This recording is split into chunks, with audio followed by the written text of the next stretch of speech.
Bien, mesdames et messieurs, bonjour. Bienvenue à cette quatrième table ronde de cette 26e édition des Rencontres d'Averroès à Marseille, au Théâtre de la Criée. Très heureux de vous retrouver comme ça, un dimanche matin, si nombreux.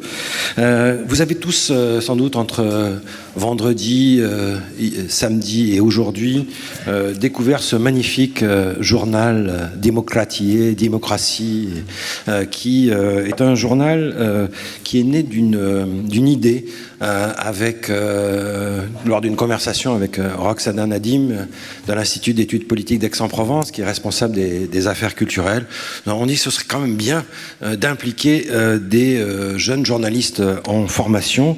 Donc je vais les citer: Jamila Ainenas, Nina Barbarou-Pagonis, Wassila Belhassine, Jean-Loup Granville et Alban Terroir, qui ont fait un formidable travail d'écriture et qui c'est eux aussi qui font le compte rendu, donc ils travaillent le soir très tard pour faire la synthèse des rencontres d'Averroès. Je crois qu'on peut les saluer et peut-être les applaudir.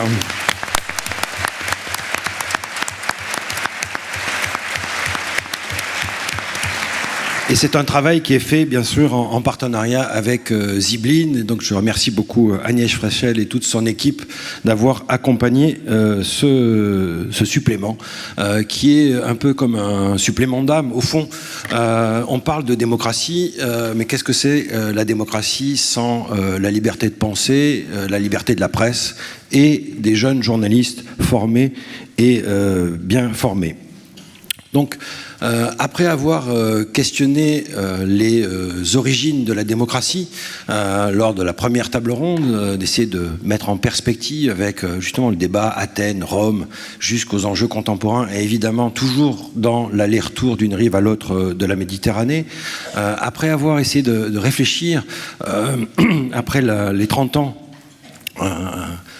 après la chute du mur de Berlin, 1989-2019, fin de l'histoire, fin d'une histoire, après essayer d'avoir suivi le questionnement de la place du peuple en démocratie. Et c'était pas un pied de nez, mais c'était intéressant de voir le jour où on parlait de cette question, de voir le défilé des Gilets jaunes passer devant le théâtre de la Criée. Je dis toujours qu'un théâtre est le lieu de la parole dans la cité, donc on se sentait pas tout à fait décalé pour ça. Et donc, après ces 3 temps, eh bien, lors de cette quatrième et dernière table ronde, on va essayer de se projeter un peu dans l'avenir, d'essayer de scruter demain. Et pour ça, donc, j'ai le plaisir d'accueillir 4 invités. Donc, Karima Lazali, qui est psychanalyste, qui exerce aussi bien à Paris qu'à Alger, et qui a publié l'année dernière un livre qui a un grand écho, dont on va reparler lors de cette table ronde, qui s'appelle « Le trauma colonial » et qui est paru aux éditions La Découverte. Justine Lacroix, qui est professeure de sciences politiques, de théorie politique à l'Université libre de Bruxelles, et qui vient de publier avec Jean-Yves Pranchère aux éditions du Seuil « Les droits de l'homme rendent-ils idiots ?» On va avoir quelques éclairages à ce sujet. Ensuite, Jean-Claude Kaufmann, qui est sociologue, directeur de recherche au CNRS, et qui a publié un livre, alors que j'avais décidé de la thématique des rencontres avant d'avoir lu le livre, et qui s'intitule donc « La fin de la démocratie ». Mais je vais aller l'interroger, parce que justement, il n'y a pas de point d'interrogation. Et donc, c'est la fin de la démocratie, apogée et déclin d'une civilisation. Enfin, Rostan Mehdi, qui est professeur de droit public, qui enseigne au collège de Bruges aussi, et qui dirige l'Institut d'études politiques d'Aix-en-Provence, et qui suit de près et qui s'intéresse de près aussi à la situation en Algérie. Alors, nous sommes à Marseille. Et il me semble que quand on essaie de penser, de parler de l'avenir de la démocratie, il me semble qu'il serait peut-être intéressant de regarder d'un peu plus près ce qui se passe de l'autre côté de la Méditerranée et d'aller de Marseille à Alger aller-retour. Et donc de commencer cette table ronde par cette question. Je vais commencer par Karima Lazali et Rostan Mehdi sur ce qui se passe en Algérie. tout simplement, qu'est-ce qui se passe en Algérie? Est-ce que c'est un soulèvement démocratique? Comment nommer ce qui se passe sous nos yeux? Parce qu'au fond, peut-être une des raisons d'être pour moi de ces rencontres d'Averroès, c'est essayer de penser notre époque, d'essayer d'éclairer ce qu'on a du mal à nommer, à appréhender, à comprendre. Et je pense de la délibération, on est peut-être un peu de lumière. Alors, qu'est-ce qui se passe en Algérie? Est-ce un soulèvement démocratique, Karima El Azaï? Alors, qu'est-ce qui se passe en Algérie?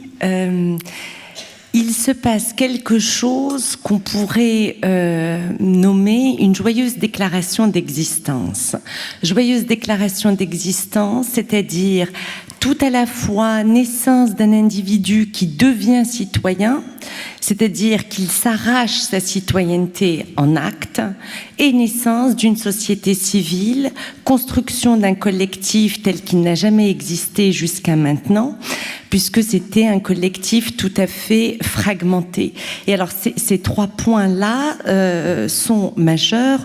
Au fond, le hirak, qui signifie mouvement, la question du soulèvement, elle est intéressante. Le mot de soulèvement est intéressant parce qu'il y a eu une espèce de passage d'un accablement, du sentiment d'être immobilisé, les corps immobilisés dans l'espace public, un espace public qui était interdit, et soudain, il y a une mise en mouvement colossale, extraordinaire, avec un surinvestissement de l'espace public, celui-là même qui était interdit.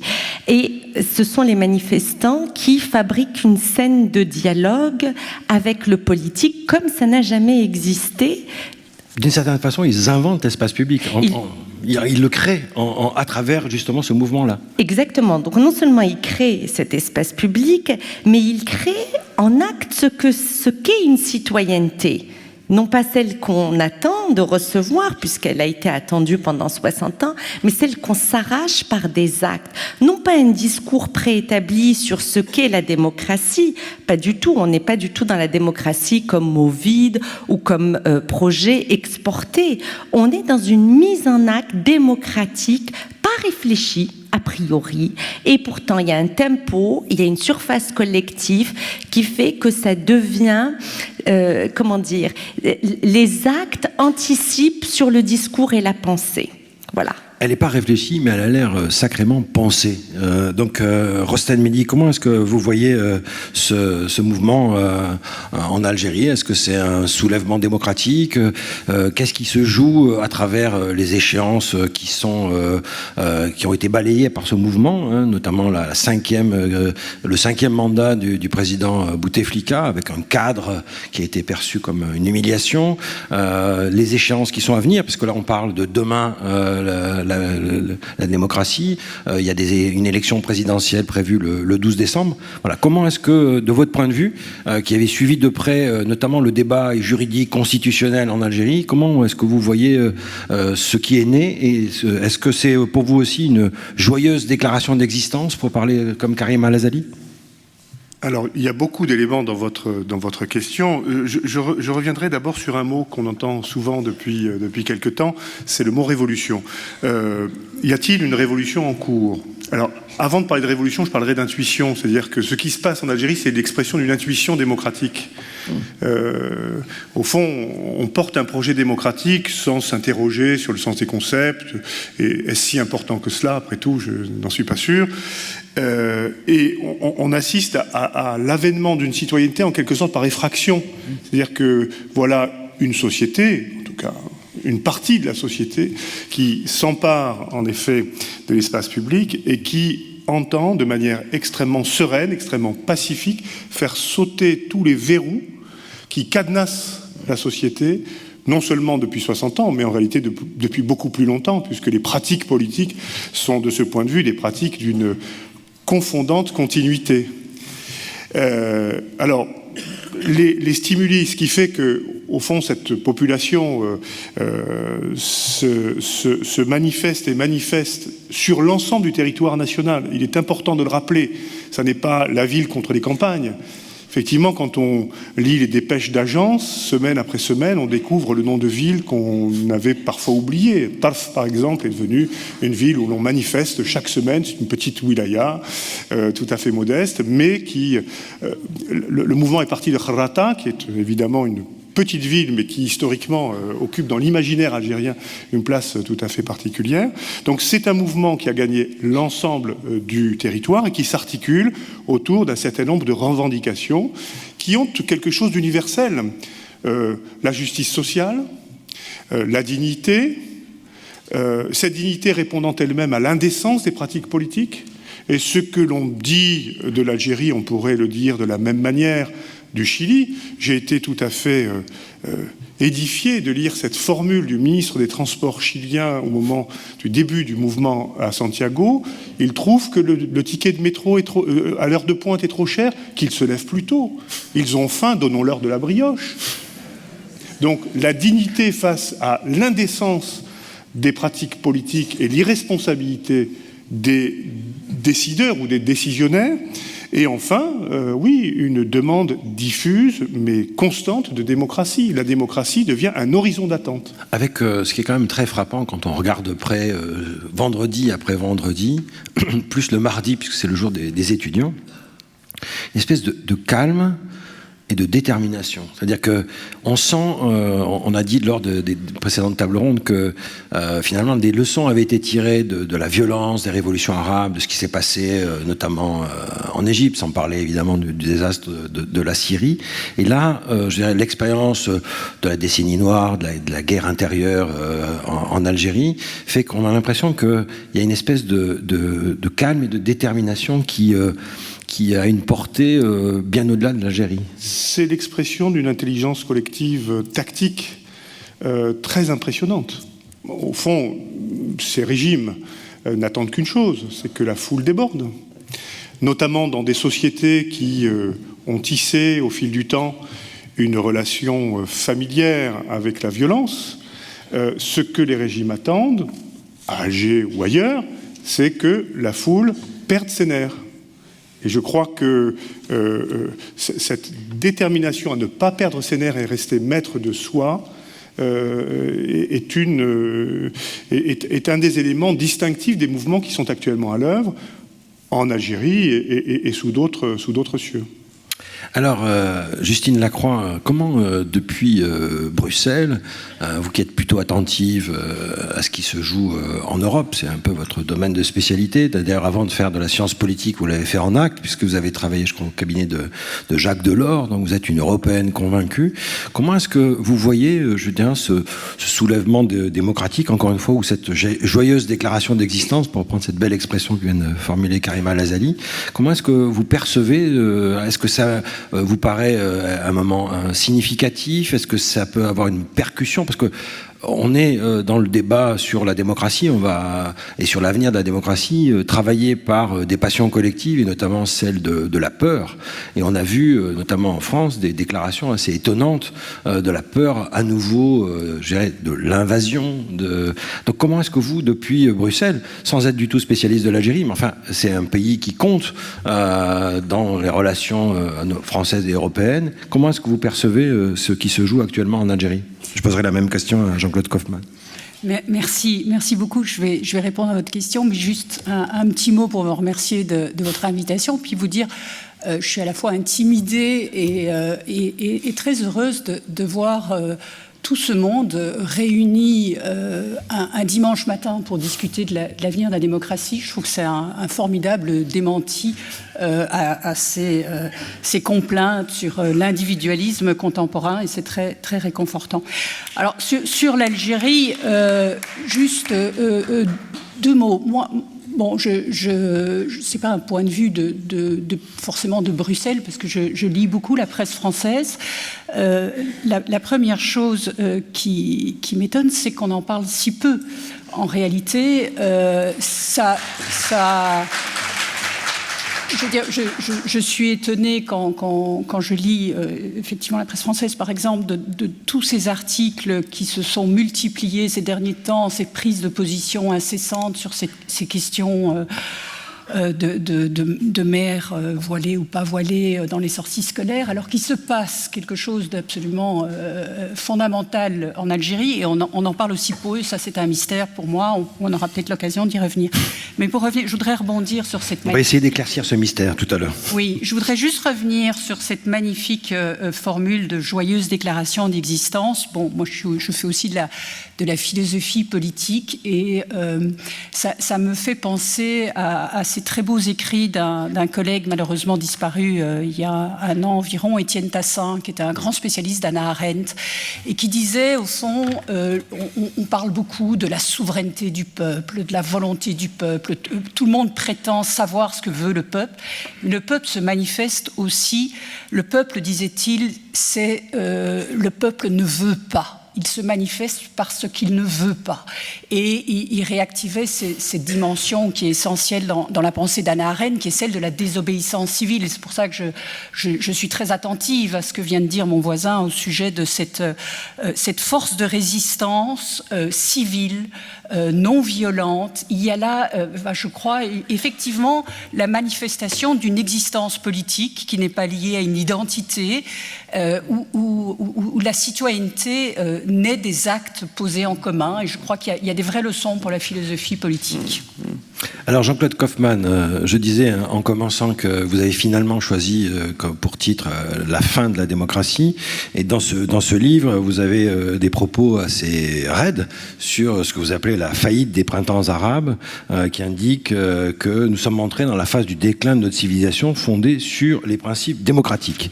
Et donc est-ce que ce qui se passe en Algérie a un contre-champ par rapport au diagnostic que vous faisiez, cette faillite des révolutions arabes, parce qu'elles ne s'appellent pas printemps, sauf pour ceux qui veulent parler de révolution de jasmin, enfin bon, des choses de cet ordre qui n'ont pas tellement lieu d'être. Comment est-ce que vous lisez cette expérience qui se joue actuellement en Algérie, ce soulèvement démocratique?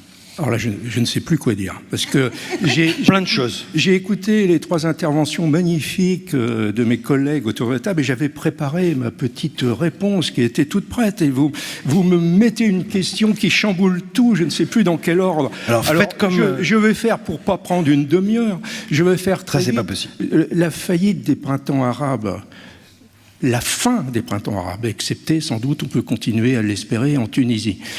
Mais le début en Syrie était extraordinaire. La maîtrise de la mobilisation pacifique. Hélas, on a su.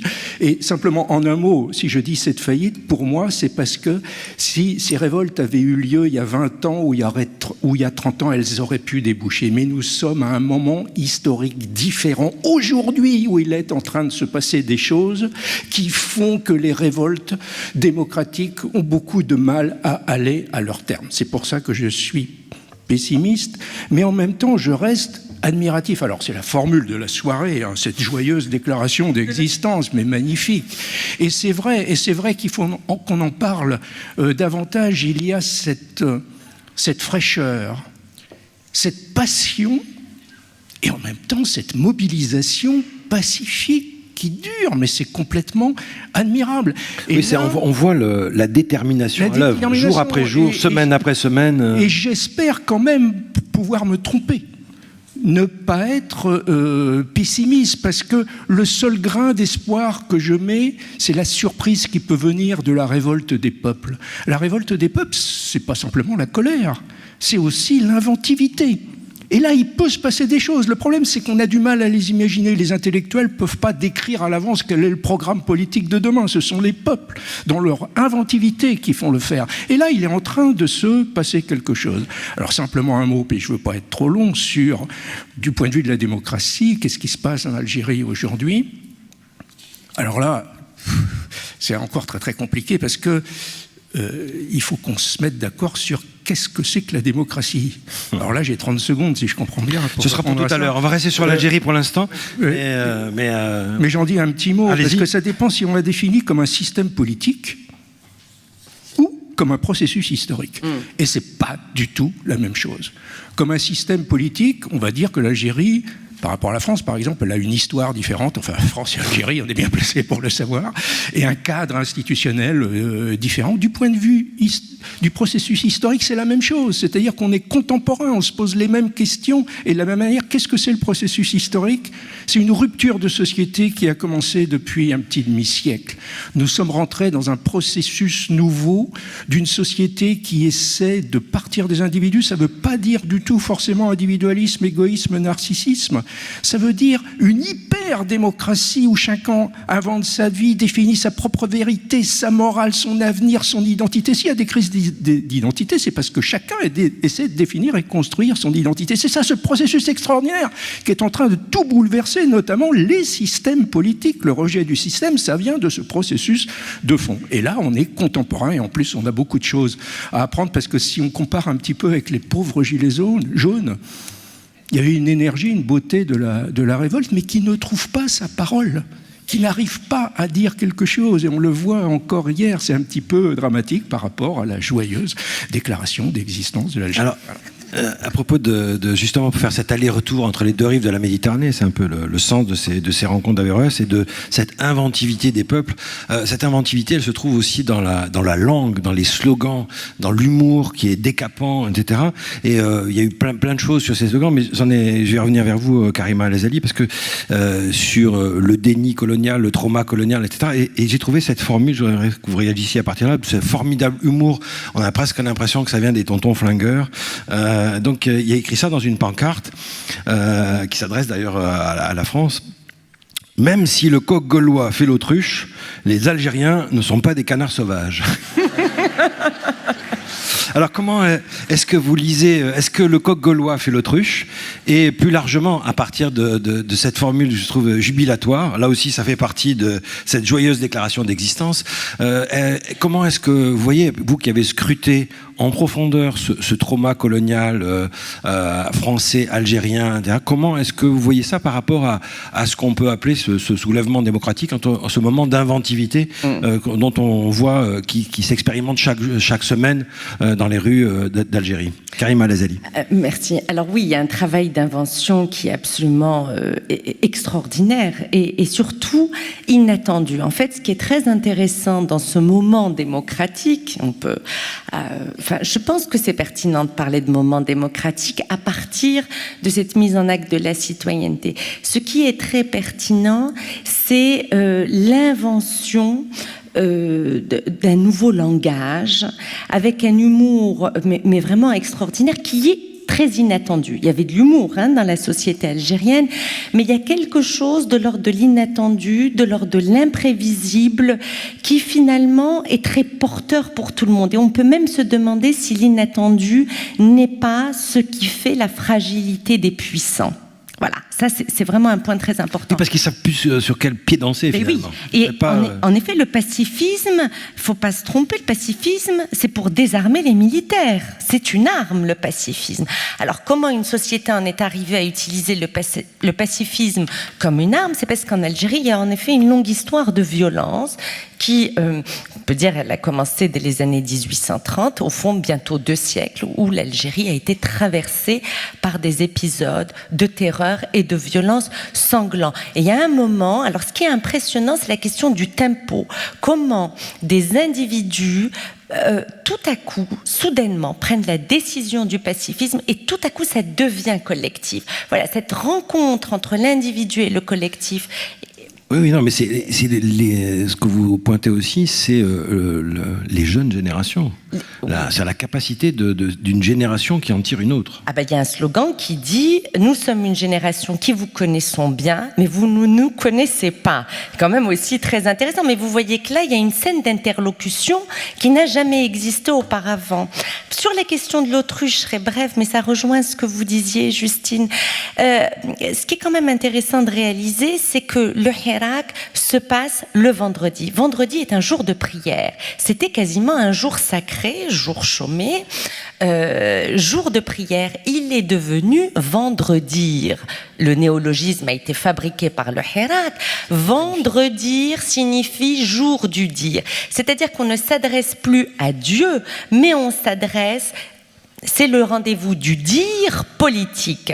Ça, c'est très important. Alors qu'en France se passe exactement l'inverse, là où en Algérie, il y a une expulsion du religieux de la sphère politique en acte et non pas en discours, en France, il y a une réabsorption du religieux par le politique. C'est le sens de la question des dévoilements actuellement. Je crois que ça, vraiment, c'est un point très important.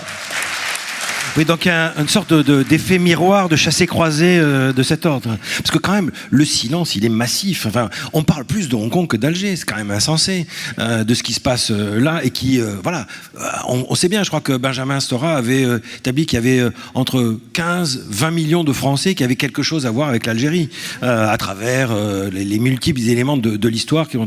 voilà, on sait 1830, sans parler des tous les soubresauts. On va revenir, Karim Al-Azali, mais j'aimerais... qu'on avance un petit peu dans le chemin de questionnement de l'avenir, et puis on reste sur l'Algérie, et on va élargir le cercle tout de suite après, sur justement, il y a l'échéance du 12 décembre et le poids de l'armée. Comment est-ce que vous voyez l'avenir possible de l'Algérie, Rostan Mehdi? Est-ce que c'est voilà, l'impossible sortie de cette équation qui est tout le temps là dans l'analyse, c'est-à-dire ou les militaires ou les islamistes, et qu'au fond, il y a quand même ce vieux lieu commun colonial ou post-colonial que la démocratie, c'est pas fait pour les Arabes. On se souvient tous de ce terme qui était le premier des droits de l'homme, c'est le droit de manger. C'était Jacques Chirac à Tunis. Et donc, il y a quand même un vieux fond. Et est-ce que quelque chose est en train de bouger? Est-ce que l'Algérie est en train de nous rappeler quelque chose d'autre de possible? Ou est-ce qu'on prend nos rêves pour la réalité? Alors, je vais me faire un instant mauvais élève, je voudrais réagir à ce qui a été... Mais si, on est là pour ça.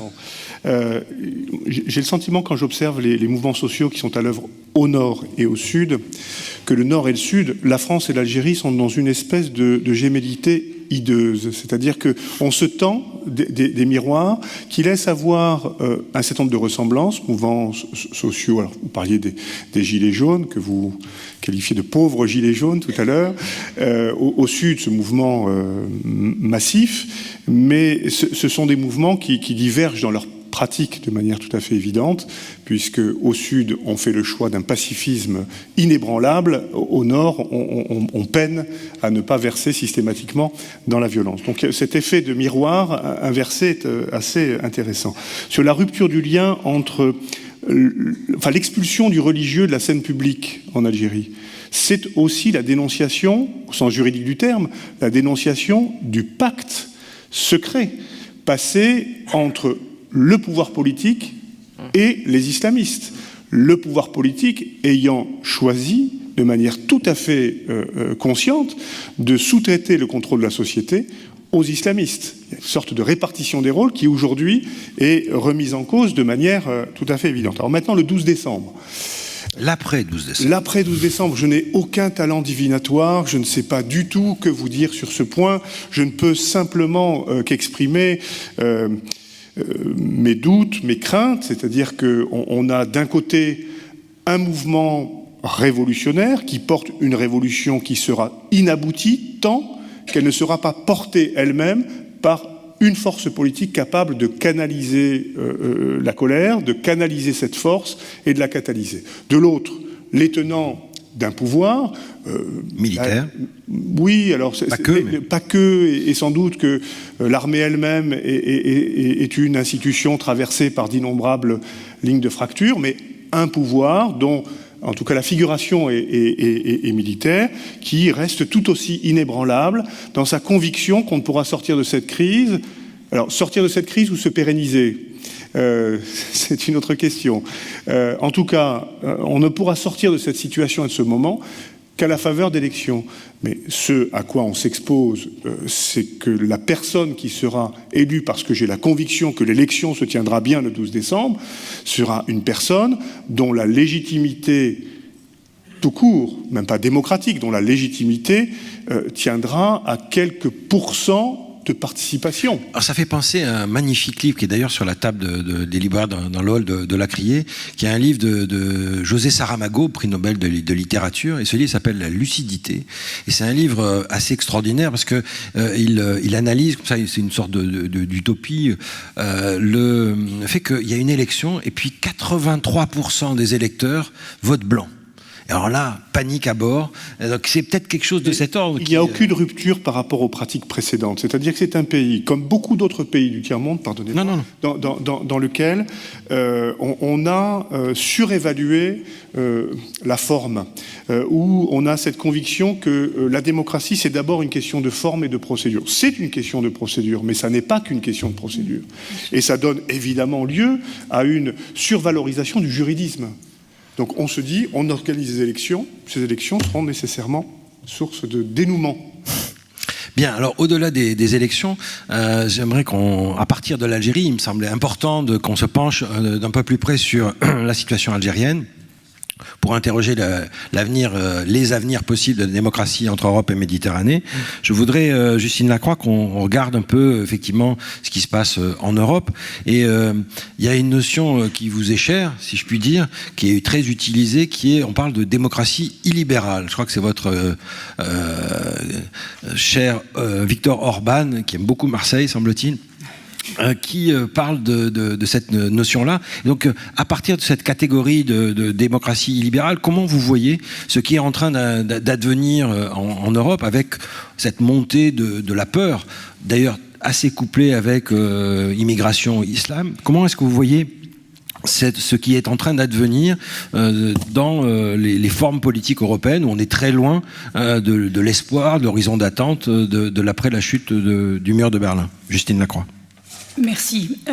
Oui, ça fait beaucoup de questions. Effectivement, j'y ai réfléchi en fait en écoutant ce qui se dit ici depuis 2 jours, quand on parle de fin ou pas fin de la démocratie. Si on définit la démocratie comme un processus, la revendication démocratique, elle est là, elle ne faiblit pas, elle renaît là où on ne l'attend pas. Par contre, ce qui me paraît clairement sous pression, mais là je recentre effectivement l'analyse sur l'Europe, c'est la question de l'état de droit. C'est l'idée, parce qu'il y a peut-être la démocratie pour le moment s'organise dans un cadre national, la citoyenneté reste largement liée à la nationalité. L'état de droit, a priori, ça concerne tout le monde, quelle que soit notre nationalité. Et là, la pression est immense, notamment avec cette formule qui a fait Flores de démocratie libérale, qui avait été avancée. C'est pas lui qui l'a inventé, mais Viktor Orban s'était revendiqué de la démocratie libérale, au fond, pour donner l'impression qu'on pourrait aujourd'hui voir naître un modèle qui ne s'embarrasserait pas de ces garanties, des contraintes du droit, notamment des garanties en termes de droits fondamentaux. Bon, alors il faut le dire clairement, c'est une imposture. La démocratie moderne n'existe pas en dehors de l'égalité des droits, puisque c'est l'égalité des droits, c'est l'indépendance, enfin la possibilité, la liberté d'association, la liberté d'expression, l'indépendance du pouvoir judiciaire qui garantit que la formation de la volonté majoritaire est légitime. Mais c'est vrai que l'idée, c'est au fond de constituer des démocraties, et je dirais plus que du populisme, c'est plutôt des mouvements nativistes, c'est-à-dire qui veulent au fond opposer à ce monde commun qui naît de l'action des citoyens, comme on en parlait il y a un instant, une identité homogène. Et c'est pour ça, comme je vous le disais ce matin, je crois qu'une des bêtes noires de Viktor Orban, c'est effectivement, il l'a dit dans un de ses discours, il a dit « nous, on ne veut pas être la Marseille de l'Europe centrale, bien entendu. Ce qu'on veut, c'est une identité... La Marseille de l'Europe centrale. Oui, il a dit, voilà, on ne veut pas... et donc, l'idée, c'est, au fond, de promouvoir... C'est une démocratie qui revendique l'homogénéité et l'identité, en oubliant justement cette catégorie de l'action, qu'un monde commun, il est créé par nos actions politiques. Alors, Jean-Claude Kaufmann, on va revenir sur, effectivement, on a ouvert là, sur le champ européen et donc sur l'interrogation qui, au fond, je dirais presque le vacillement qui a été au cœur de votre livre, puisque dans sa conclusion, vous dites, au fond, j'ai hésité sur 2 titres. Le premier était le moment démocratique, et puis finalement, vous avez penché pour la fin de la démocratie, sans point d'interrogation. Et donc, qu'est-ce qui explique selon vous ce vacillement? Donc, est-ce que voilà, là, vous êtes toujours dans ce pessimisme persistant? Les analyses du questionnement de la démocratie, et notamment à part la démocratie européenne, vous amènent à ce constat-là. Ce constat, je veux dire, encore une fois, non pas pour se replier sur le passé, mais d'essayer d'interroger ce qui se joue dans les années à venir. Jean-Claude Kaufmann. Ça m'embête beaucoup d'être pessimiste. Moi, je suis un optimiste par nature, donc c'est encore plus grave, ma conclusion, quoi. Alors, pour dire la vérité, j'ai hésité entre trois titres. Secrètement, parce que ne faut jamais dire les projets de titres que l'on a à son éditeur. Parce que l'éditeur est quelqu'un de charmant, vraiment. Mais il est très occupé et il ne fait pas grand-chose quand même. Il s'occupe de l'illustration de couverture et du titre. Il a toujours une idée extraordinaire. Vous avez travaillé pendant... Il a même la souveraineté du titre. Et vous avez travaillé pendant 2 ans, vous avez imaginé 10, 20, 50 titres différents, vous proposez, tout heureux, il vous dit « Oh oui, mais ça, je ne le sens pas, vous ne connaissez pas l'univers commercial du livre de ça. Que pensez-vous de... » Et puis alors là, il sort quelque chose. Alors, ces 3 titres. Alors, les 3 titres. Le premier que j'avais, c'était le syndrome du Titanic. Parce que... C'est réjouissant. Oui, c'est pas mieux. On est au son des violons sur le pont du Titanic et on voit les icebergs comme un paysage là, magnifique. Oui. Et alors, quand on a un projet de titre, on fait une petite recherche sur Internet et le titre était déjà pris. Donc, on ne peut pas le reprendre par Nicolas Hulot qui avait sorti un livre. Donc là, c'est... Je croyais que c'était par Leonardo DiCaprio. C'était... donc, non. Là, c'était la crise climatique. Bien sûr, on est dans le syndrome du Titanic. Mais c'est la même chose pour la question de la démocratie et de nos sociétés. Donc le moment démocratique, c'est parce que nous sommes à un moment d'apogée, d'extension de l'expression démocratique. Il y a ce désir des peuples, comme en Algérie et d'autres pays à travers la planète, ça explose. Il y a ce désir, la passion, l'envie vraiment d'élargir, d'imposer cette maîtrise des personnes sur leur existence. Et puis concrètement, même dans un pays aussi vieux, fatigué, bougonnant comme la France, il y a ce bourgeonnement. Même dans cet endroit bizarre qu'est Internet, ce deuxième monde, comme dit Daniel Miller... Vous la qualifiez quand même de marmite noire, hein ? Oui, parce qu'il y a le pire et il y a le meilleur. Il y a quand même le meilleur, donc vous me demandez d'être optimiste, c'est quand même le meilleur. Il y a le fait que chacun peut inventer un petit peu sa vie, protégé des fois un peu par l'anonymat, trouver son public, développer une créativité extraordinaire, développer son potentiel, être quelqu'un d'une certaine manière, ou collectivement. Regardez avant-hier à Bologne. Quand même extraordinaire. L'Italie est en avance sur beaucoup de choses, pour le pire et pour le meilleur et pour le pire aussi. Ils ont inventé les comiques en politique, dans le populisme. Ça a commencé par Berlusconi. Oui, Massimo Cuon nous a dit que ici, qui est intervenu dans la deuxième table ronde, on a été en effectivement. Le divertissement à la télé, c'est venu de l'Italie. Beppe Grillo, alors là, extraordinaire. Et puis après, on a eu Salvini avec cette montée fulgurante. Salvini qui sort des mots de Mussolini, des phrases, il se permet ça. Et autre expérience d'avance, l'expérience du pouvoir qui met un petit temps d'arrêt pour les populistes d'extrême droite, parce que c'est pas la même chose arriver au pouvoir. Mais là, il est en train de... Qu'est-ce qui s'est passé à Bologne ? Alors à Bologne, il y a les élections régionales où le pouvoir actuellement en place, le Parti démocratique et 5 étoiles, s'est pris une claque dans les pouilles. Il y a de nouvelles élections en Émilie-Romagne. Donc Salvini, c'est le grand moment de son retour. Il prépare. Il va donc à Bologne, qui est la grande ville de l'Émilie-Romagne. Il prévoit un grand meeting. La Rossa. Et sur Internet, comme ça, il y a des jeunes qui lancent, ça s'appelle un flash mob. C'est une espèce de fête qu'on imagine. Et ils lancent une idée. on va aller tous se serrer sur la place. Donc on va être des sardines. Et il lance le thème sardines. Et 30 000 personnes avec des sardines en carton arrivent sur la place. Et d'un seul coup, et Salvini se trouve d'un seul coup ridiculisé par ces sardines. Mais alors là, on pourrait être à Marseille, là, en fait. Mais alors là, c'est pour montrer l'inventivité joyeuse, en plus, inventive, extraordinaire. Donc là, c'est le moment, j'aurais bien aimé, mais, et là je conclus, plus cette potentialité, ce désir se développe, mais c'est surtout la moitié de la société qui va dans ce sens-là. La société est en train de se couper en deux, de plus en plus. Et l'autre moitié, elle décroche. Ça lui fait peur. Elle cherche à se protéger dans ses certitudes. Et c'est un besoin de protection, de réassurance. Et ça alimente. Et là, je fais un tour du monde de la montée du populisme et du nationalisme. Et là, on est obligé de constater que c'est la vague principale qui monte. Alors justement, ça fait assez bien le lien avec votre voisine, qui est Karima Lezali, qui pousse cette question, au fond, si importante, à la fois sur le plan personnel, individuel, mais aussi sur le plan collectif, qui est cette question de l'individu. Et donc, comme psychanalyste, vous êtes à l'écoute de ces fragilités, de ces failles identitaires, de comment ça se construit. Est-ce que pour vous, à la fois dans ce qui se joue entre la France et l'Algérie, dans le rapport à l'islam, etc., est-ce que vous voyez une capacité pour essayer de se projeter un peu en avant par rapport, je dirais, aux passions tristes que l'on voit, de la peur, de la haine, de montée en puissance, justement des passions démocratiques qui pourraient voir le jour, ou est-ce que ces failles béantes de l'identité vont nous engloutir dans les années à venir? En 2 minutes. Allez, 3.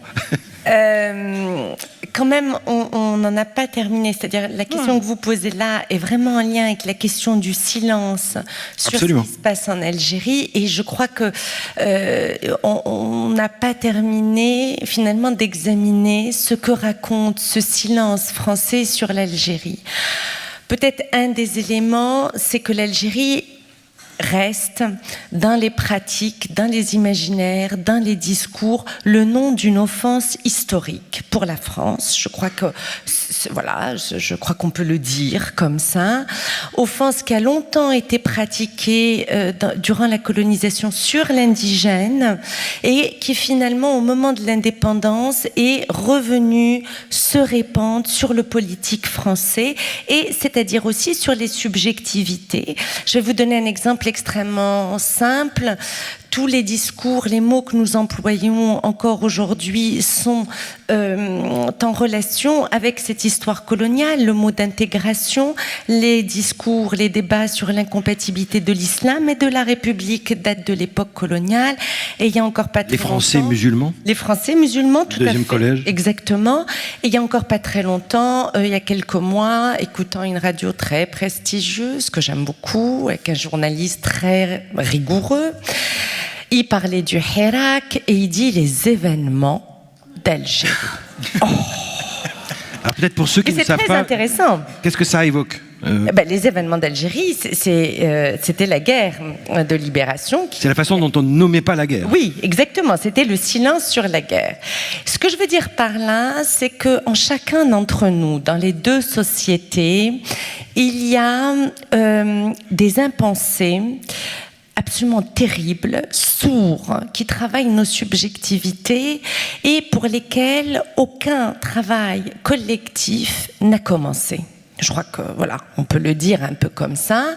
60 ans plus tard, nous continuons à penser, à prendre la parole à partir de ces impensés, et que je crois que voilà, ce silence-là est un de ces impensés-là, parce qu'il est très facile en France de parler des drames algériens sans difficulté. En revanche, des joies algériennes, surtout quand elles risquent de donner une leçon de démocratie et que ça n'est même pas réfléchi et qu'en plus le modèle démocratique occidental est refusé dans cette démocratie en acte, c'est beaucoup plus compliqué. Voilà. Donc, voilà. Je ne sais pas si c'est clair, mais... Ça me paraît tout à fait clair dans ces nœuds de mémoire, d'histoire qui sont à l'œuvre et qui nous travaillent. Et c'est pour ça qu'effectivement, on ne peut pas se projeter dans l'avenir d'une pensée, de l'avenir de notre démocratie de part et d'autre, sans justement ce que Paul Ricoeur appelle une politique de la reconnaissance, et non qui n'est pas de la repentance, mais d'essayer d'affronter les éléments de l'histoire. Alors, pour essayer d'avancer un peu dans cette projetée dans l'avenir, puisque c'est le thème de cette table ronde, les avenirs possibles de la démocratie, j'aimerais peut-être les uns et les autres que vous identifiez, selon vous, quels sont les 3, 4, 2, enfin ce que vous souhaitez, grands défis auxquels les démocraties vont être confrontées dans les années qui viennent, et quels sont les chemins possibles qu'on pourrait imaginer pour en sortir. Je parle pas de recettes, mais en tout cas de chemin par rapport à ces grands défis possibles. Je commencerai par Rostan Mehdi, puis Karima Lazer, puis Justine Lacroix et Jean-Claude. Alors, je pense que la question qui est posée, qui revient de manière lancinante, c'est celle de la légitimité. C'est-à-dire, au fond, pourquoi accepte-t-on l'autorité et qu'est-ce qui fait qu'à un moment donné, on fait société dans des règles dont on considère qu'elles sont acceptables. On fait monde commun. Voilà, on fait monde commun. Donc, quels sont les ressorts de la légitimité? Et on voit bien que les ressorts de la légitimité aujourd'hui ne peuvent plus se concevoir comme on les concevait il y a 30, 40 ou 50 ans, avec, pour reprendre cette excellente formule de Pierre Rosanvallon, l'irruption des publics. C'est-à-dire que tout d'un coup, l'égalité de droit laisse à penser qu'il y a une égalité de compétences et que chacun a son mot à dire sur la façon dont des décisions, y compris extrêmement techniques, doivent être prises. Et là, c'est un défi dont on mesure qu'il est vertigineux. Alors, si on se pose la question, vue du Sud, moi j'ai identifié effectivement quelques points d'attention. L'ordre, le rapport à l'ordre. L'ordre ne doit pas devenir un alibi pour éteindre la liberté naissante. Et on voit bien que c'est une tentation que l'on peut avoir au Sud, mais parfois aussi au Nord. Le rapport des majorités et des minorités. Pris dans cette espèce d'euphorie révolutionnaire, il ne faut pas tout d'un coup que la majorité ait le souci d'écraser la minorité. Et évidemment, le défi pour les sociétés qui vont entrer en démocratie est celui de protéger les minorités. Le refus de l'amnésie, donc le rapport au temps.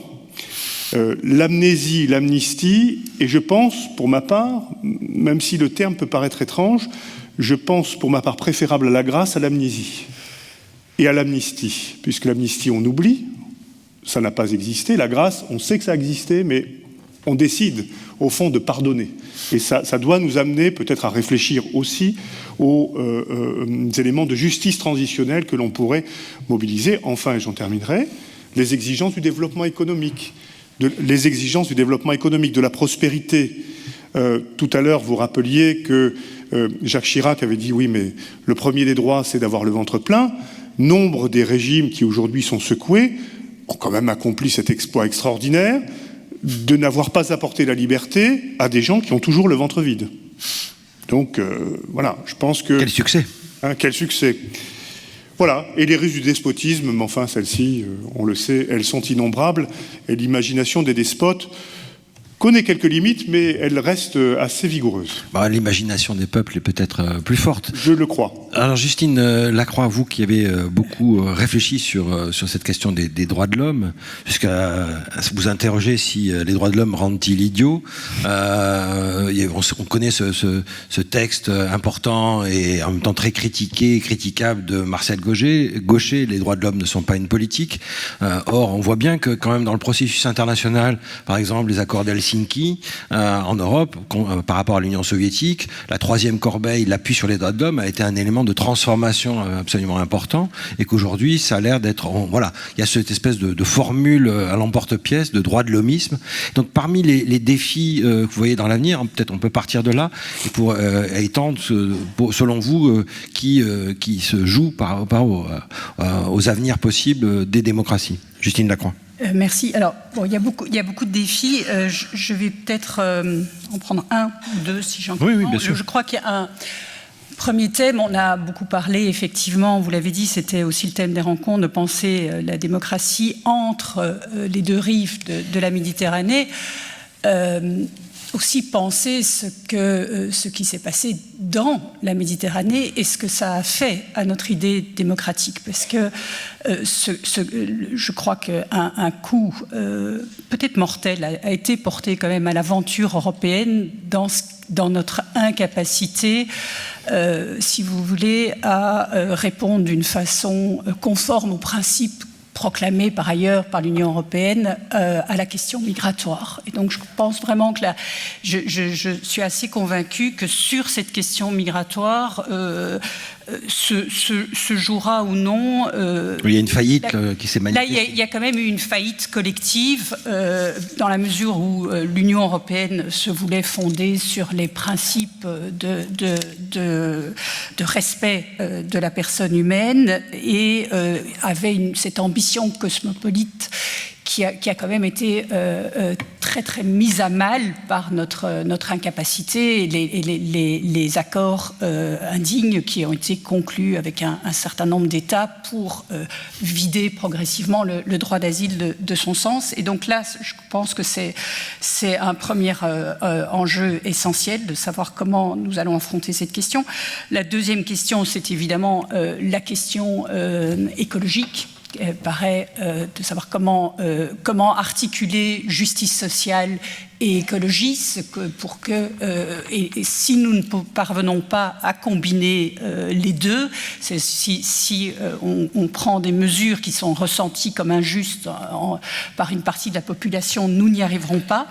Et juste pour rebondir sur ce que disait Karima il y a un instant, je pense qu'in fine, peut-être ce qui se dessine, puisque vous parliez des travaux sur les droits de l'homme, ce qui se dessine, c'est aussi la nécessité de redéfinir peut-être l'individu, justement, de rappeler que la figure de l'individu entrepreneur de lui-même qui s'est imposé avec le néolibéralisme n'épuise pas la notion de l'individu, que l'individu c'est surtout l'autonomie, c'est l'individu qui peut se développer dans toutes ses potentialités, c'est l'individu en relation, l'individu en société, et c'est peut-être, quand on pense à l'articulation, par exemple, entre les libertés privées et le collectif pour intégrer la dimension écologique, on peut rappeler qu'il n'y a d'individualisme conséquent qu'un individu qui est articulé à un monde commun et à une collectivité.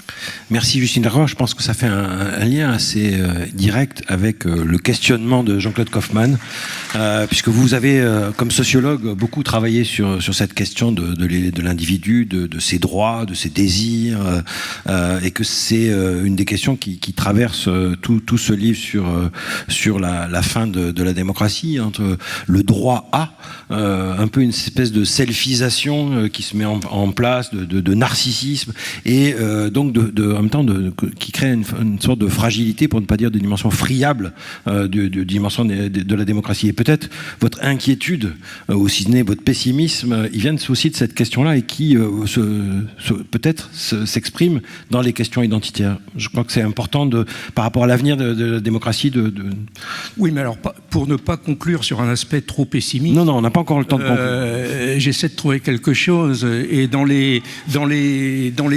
C'est une quête désespérée. Le chercheur est mal placé pour proposer, parce que c'est un déconstructeur, le chercheur. Il est à l'opposé de l'expert et du politique, bien sûr, qui propose des solutions. C'est très commode, c'est très confortable, mais c'est une logique qu'il faut protéger pour le chercheur. Il doit avoir la liberté de se poser toutes les questions pour tout déconstruire. Donc il est mal armé pour proposer.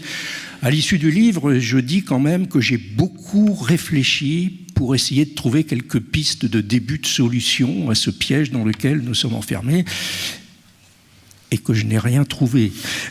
Donc, je dirais deux défis. Le premier défi, extrêmement important, syndrome du Titanic, prendre conscience de l'importance historique de ce que nous sommes en train de vivre. Nous vivons une époque extrêmement importante de basculement ou de basculement possible, qui demande une urgence, une mobilisation. Et ça, c'est le deuxième défi, parce que mon sous-titre, c'est Apogée et déclin d'une civilisation. Cette civilisation, c'est quoi? C'est tout simple, c'est les Lumières.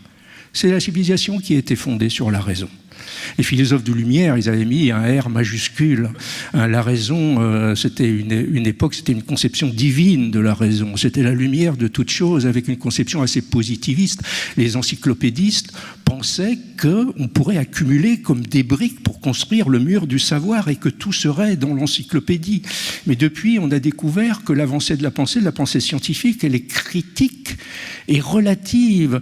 Toute vérité scientifique est en attente d'être déconstruite. On avance par réfutation des hypothèses. J'ai fait un travail sur l'alimentation, par exemple. Les conseils médicaux depuis un siècle. Ça fait peur. Fin du 19e siècle, quels sont les conseils? Manger gras et sucré. Évitez surtout les fruits et les légumes verts, quoi, hein.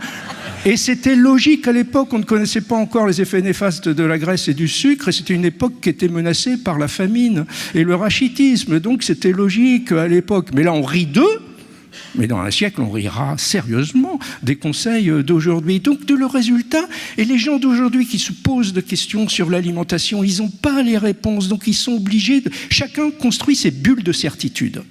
Et parfois très dur. Alors peut-être pour échapper aux bulles de certitude, la notion qui aussi traverse votre livre, c'est comment on fabrique du commun. Y a une possibilité de sortir de ces bulles de certitude, de ces vertiges narcissiques, où c'est un piège dans lequel on aura du mal à échapper. Et justement, les défis, en particulier les défis écologiques, est-ce que ça ne va pas remettre un peu les pendules à l'heure, les choses en perspective? Oui, comme je l'ai dit, la sortie peut venir de la mobilisation. Alors, comment expliquer en 2 mots? L'échec de cette grande raison, de cet espoir d'expliquer toute chose, a enfanté 2 rationalités limitées qui ont pris le pouvoir. Ça, c'est extrêmement important. Première rationalité limitée, l'homo economicus, l'individu du libéralisme économique. Ça, lisez le livre d'Albert Hirschman, Les passions et les intérêts, comment les philosophes ont mis au centre de la société l'économie de marché. C'est les philosophes qui l'ont mis au centre de la société, parce qu'il y avait le risque des passions débordantes. Et qu'est-ce que c'est qu'un individu du point de vue de l'économie? C'est un individu rationnel, mais en fait calculateur selon ses intérêts. Donc c'est tellement réducteur et simple que ça peut rentrer dans des équations, plus tard dans des algorithmes, et nous sommes aujourd'hui dans la situation où l'économie domine la société avec ses dérives financiaristes, quoi. Est-ce qu'on peut construire une société sur une conception de l'individu égoïste et calculateur selon ses intérêts? Non. Donc du coup, chacun construit en alternative son petit monde. Donc c'est déjà sortir de l'économisme. Sortir de cet économisme, et du coup, on a ce monde commun, des petits mondes, des bulles positives, je dirais, des mondes d'amour dans la famille, dans l'amitié, dans l'engagement humanitaire, dans l'associatif. Et mon espoir, hein, à un moment, c'était que tous ces petits mondes d'amour entourent le monde central et finissent par prendre le pouvoir d'une certaine manière. Mais et la deuxième notion? La deuxième rationalité limitée, c'est comment depuis 10 siècles, le chiffre a pris le pouvoir dans la société. Comment on a inventé Internet depuis 10 siècles. Internet, c'est le numérique, c'est le chiffre qui a pris le pouvoir. Et les robots nous dominent déjà, ça faut le savoir. Les robots, c'est pas les êtres métalliques, là, comme ça, dans les films. C'est les algorithmes qui nous dominent déjà. Avec tous ces gadgets tellement attirants. Je prends juste un exemple, les lunettes Google, les Google Glass. Google vous dit, vous voyez la réalité, c'est compliqué, vous savez pas, ça vous prend la tête et tout ça. Vous mettez les lunettes Google, et en plus, les lunettes Google vous font une réalité augmentée. Vous avez en plus des informations, alors là, ça devient extraordinaire, mais ce n'est pas une réalité augmentée, c'est une réalité diminuée. Merleau-Ponty nous explique que le face-à-face avec le monde est une épaisseur sensible énorme, on a 1000 choses en face de nous, des décisions à prendre, c'est compliqué, etc. Google nous sauve de ce poids mental. Avec ces 3 informations, il nous dit dans le magasin d'en face, il y a la promo du siècle, la vie devient facile. Black Friday. Donc il y a un basculement, un transfert avec tous les objets connectés, etc. Un transfert des informations, c'est pas seulement les données personnelles pour notre sécurité que l'on perd, c'est le pouvoir qui est pris. Et puis il y a l'interconnexion entre le monde financier et puis face à ce Massimo Cuono soulignait combien justement ces puissances d'Internet étaient un capitalisme numérique extrêmement qui fait intrusion dans les libertés et dans la démocratie. Alors, juste 10 secondes pour terminer, parce que je vous en prie. Je prends du temps. Hein. Donc là, c'est une catastrophe entre les risques d'explosion passionnelle qui alimente le populisme aujourd'hui, ou la prise de pouvoir par ces puissances qui ont capté le chiffre et la finance, la mobilisation qui est d'une urgence prioritaire, c'est la mobilisation intellectuelle de tous. Il faut se mobiliser tous pour réfléchir à notre présent et à notre avenir, et c'est pour ça que des rencontres comme aujourd'hui sont tellement importantes. Merci. C'est effectivement un exercice de délibération collective. On va venir dans pas longtemps vers la salle, mais avant, je voudrais faire un dernier petit tour de table à partir de justement ce que vous avez soulevé les uns et les autres, et puis de ce très livre sur vers une démocratie écologique de Dominique Bourg et Kerry Whiteside. Tourner vers vous, Rostan Mehdi et Justine Lacroix. Dans sa conclusion, il dit: contrairement à la représentation moderne, la démocratie écologique ne se mesure pas à sa capacité de satisfaire les préférences immédiates de la population. Et donc, voilà, peut-être démocratie et politique du temps. Comment ça se joue pour vous dans les grands défis à venir, Rostan Mehdi, cette capacité de penser aussi, comme le disait Daniel Innerarity, aux générations futures et pas simplement à l'aujourd'hui. Comme l'a dit très bien l'interpellation désormais fameuse de Greta Thunberg à l'ONU: How dare you? Comment osez-vous?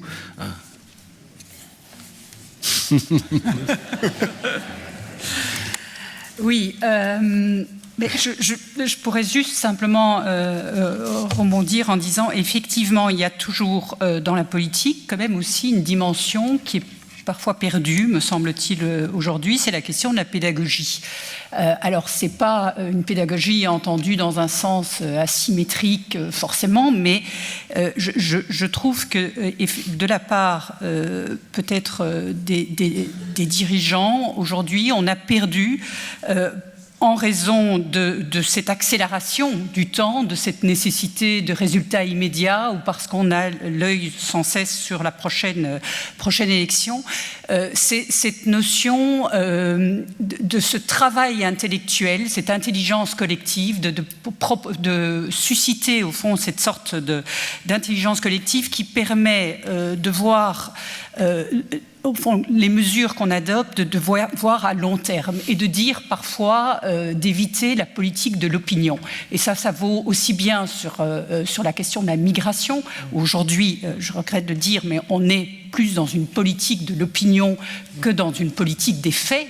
Une espèce d'immédiateté, de loi perpétuelle qui court après l'actualité. D'empilement des lois, et surtout une sorte de volonté de coller à ce qu'on croit être l'opinion majoritaire, en oubliant qu'elle n'existe jamais comme ça, que c'est une question aussi d'oser dire les faits, parce que parfois il y a des faits qu'on peut poser sur la table. Moi, j'ai un philosophe que j'aime beaucoup, Claude Lefort, qui a beaucoup travaillé sur la question justement de la démocratie. Il disait: la démocratie, c'est pas le règne de l'opinion, ce n'est pas non plus le règne de la raison. C'est pour ça qu'il faut sortir de cette dichotomie. Ce n'est pas, là je suis tout à fait d'accord avec ce qu'on disait il y a un instant, la démocratie, ce ne sont pas des procédures rationnelles, parce qu'il y a une part de désordre, d'imprévisibilité dans le débat démocratique, mais ce n'est pas seulement le règne de l'opinion. Et là, il y a une responsabilité, je dirais, de la part peut-être des dirigeants européens aujourd'hui, il y a peut-être parfois un certain manque de courage. Je pense à des réformes comme par exemple l'abolition, et Claude Lefort prenait cet exemple de l'abolition de la peine de mort, qui n'était pas censée correspondre à l'opinion majoritaire à l'époque et qui a néanmoins été poursuivie. Et donc voilà, c'est peut-être... C'est peut-être là aussi on voit la force et l'importance du rôle de la délibération publique dont parlait Jean-Claude Kaufmann. Ça fait penser à ce film extraordinaire qui est 12 hommes en colère, avec une délibération d'un jury et quelqu'un qui s'engage et qui petit à petit justement amène les autres à changer et à voir la... Ça c'est un point très important, c'est qu'il ne faut pas oublier, et ça rejoint ce que disait Jean-Claude Kaufmann il y a un instant, la difficulté avec Internet aussi, c'est que nous sommes de plus en plus dans des bulles, c'est-à-dire si vous suivez votre fil, vous avez l'impression que tout le monde pense comme vous et vous allez être dans un groupe où tout le monde va être pour l'ouverture des frontières, je sais pas moi, et puis pour l'alimentation végétarienne, puis si vous changez de groupe, tout le monde pense autrement. Et donc on perd ce sens du dialogue et c'est que le but quand même d'une délibération digne de ce nom, c'est que vous changiez de position. C'est pas juste la culture du clash où on s'affronte sur des plateaux télé et personne ne bouge de position. Moi, si à l'issue d'une discussion, d'une écoute, je change d'avis, je suis bousculée dans mes certitudes, c'est ça que j'appelle la démocratie.